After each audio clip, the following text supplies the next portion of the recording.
জানিয়ে দেব গুরুত্বপূর্ণ আপডেট আন্তর্জাতিক সংবাদ। শুরুতেই সংবাদ শিরোনাম, পরে বিস্তারিত।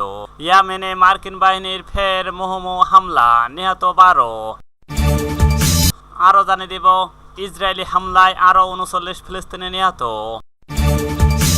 এরপর যা থাকছে, এক মাসে গাজায় প্রায় 600 শিশু হত্যা করেছে ইসরায়েল।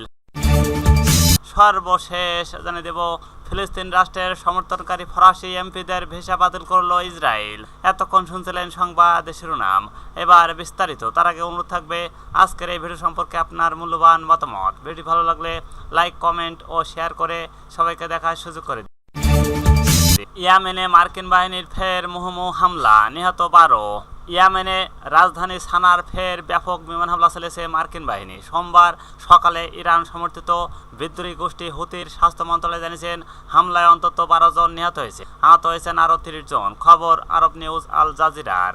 হুতি পরিচালিত সাবা নিউজ এজেন্সি মন্ত্রণালয়ের বরাত দিয়ে বলছে, আমেরিকান শত্রুদের রাতভর হামলায় হতাহতের ঘটনা ঘটেছে। সানা ফারাওয়া জেলার একটি আবাসিক জোন এবং একটি বাজারেও এই হামলা হয়েছে। এছাড়া মারিব প্রদেশ ও পশ্চিম হুদাইদা এবং উত্তর হুতিদের ঘাঁটি সাদাইয়েও হামলা হয়েছে বলে প্রতিদিন বলা হয়েছে। মার্কিন প্রেসিডেন্ট হিসেবে ক্ষমতায় বসার পর ইয়েমেন হুতিদের বিরুদ্ধে অভিযান ঘোষণা দেন ডোনাল্ড ট্রাম্প। এরপর থেকে গত মাস থেকে ইয়েমেনে একের পর এক হামলা চালিয়ে যাচ্ছে মার্কিন বাহিনী।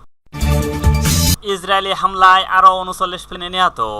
অবরুদ্ধ গাজা উপত্যকায় দখলদার ইসরায়েল বাহিনীর অব্যাহত বিমান হামলায় গত 24 ঘন্টায় আরও 39 ফিলিস্তিনি নিহত হয়েছেন। এই নিয়ে 2023 সালের 7 অক্টোবর থেকে চলমান আগ্রাসনে গাজায় মোট নিহত সংখ্যা বেড়ে দাঁড়ালো 51,240 জনে। সোমবার গাজা স্বাস্থ্য মন্ত্রণালয় এক বিবৃতিতে এই তথ্য জানিয়েছেন। খবর মেয়র নিউজে। বিবৃতিতে বলা হয়, দখলদার ইসরায়েল বাহিনীর অব্যাহত বিমান হামলায় নতুন করে 62 জন আহত হয়ে হাসপাতালে ভর্তি হয়েছে। ফলে মোট আহতের সংখ্যা এখন 1,16,921 জন।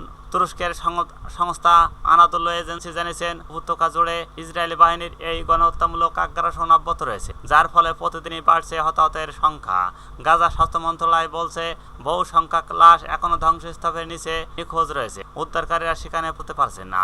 গাজা সরকারি মিডিয়া অফিস তাদের মৃতের সংখ্যা আপডেট করে জানিয়েছেন, ধ্বংসস্তূপের নিচে নিখোঁজ হাজার হাজার মানুষকে মৃত বলে ধরে নেওয়া হয়েছে, যা নিয়ে প্রকৃত প্রাণহানির সংখ্যা 62,000-এরও বেশি। এদিকে ইসরায়েল বাহিনী চলতি বছরের জানুয়ারিতে হওয়া একটি যুদ্ধবিরতি ও বন্দি বিনিময় চুক্তি লঙ্ঘন করে গত 18 মার্চ থেকে পুনরায় গাজায় সামরিক অভিযান শুরু করে। নতুন করে চালানো এই হামলায় শুধু মার্চ মাসেই 1,01,864 জন নিহত এবং প্রায় 4,900 জন আহত হয়েছেন। গাজায় পূর্ণ যুদ্ধ অপরাধ, মানবতা বিরোধী অপরাধের অভিযোগে গত নভেম্বরে আন্তর্জাতিক অপরাধ আদালত আইসিসি ইসরায়েলের প্রধানমন্ত্রী বেঞ্জামিন নেতানিয়াহু ও সাবেক প্রধানমন্ত্রী ইয়োব গ্যালান্টের বিরুদ্ধে গ্রেপ্তারি পরোয়ানা জারি করে।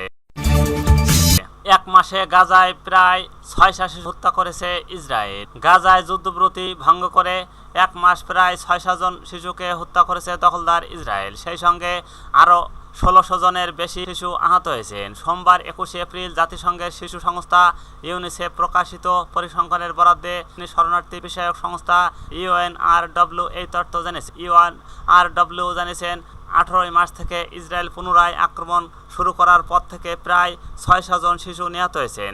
আরও 1,600 জনের বেশি শিশু আহত হয়েছেন। সংস্থার বিবৃতিতে আরও বলা হয়েছে, গাজা উপত্যকায় মানবিক সংকট এখন সম্ভবত 2023 সালের অক্টোবরের পর সবচেয়ে খারাপ পর্যায়ে পৌঁছেছে। ইসরায়েল বাহিনী 18 মার্চ পুনরায় মারাত্মক আক্রমণ শুরু করে এবং জানুয়ারিতে যুদ্ধ ও বন্দি বিনিময় চুক্তি কার্যকর হওয়া সত্ত্বেও এ পর্যন্ত 1,864 জন নিহত এবং প্রায় 4,900 জনকে হত্যা করেছে। 2023 সালের অক্টোবর থেকে গাজায় দখলদার বাহিনীর নৃশংস হামলায় 51,200 জনের বেশি নিহত হয়েছেন, যাদের বেশিরভাগই নারী ও শিশু। গত নভেম্বরে আন্তর্জাতিক অপরাধ আদালত গাজায় যুদ্ধ অপরাধ এবং মানবতা বিরোধী অপরাধের জন্য ইসরায়েলি প্রধানমন্ত্রী নেতানিয়াহু ও তার প্রাক্তন প্রতিরক্ষা মন্ত্রী ইয়োব গ্যালান্টের বিরুদ্ধে গ্রেপ্তারি পরোয়ানা জারি করে। অবরুদ্ধ অঞ্চলটির উপর যুদ্ধের জন্য ইসরায়েল আন্তর্জাতিক বিচার আদালতে গণহত্যার মামলার মুখ।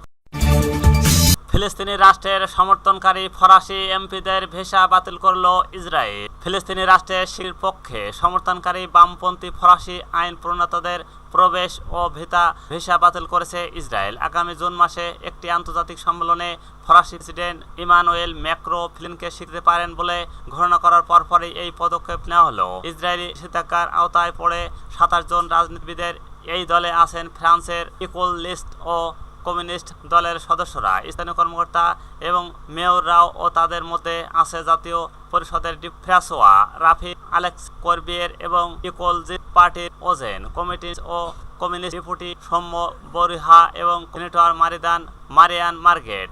রোববার ২১ এপ্রিল ফরাসি রাজনীতিবিদরা জানিয়েছেন জেরুজালেমের ফরাসি কনসুলেট ইসরায়েল এবং ফিলিস্তিন অঞ্চলে তাদের ৫ দিনের সফরের আমন্ত্রণ জানিয়েছেন। প্রথমবারের মতো আমাদের সেখানে যাওয়ার ২ দিন আগে ইসরায়েলি কর্তৃপক্ষ ১ মাস আগে অনুমতি প্রবেশ ভিসা বাতিল করে দিয়েছে।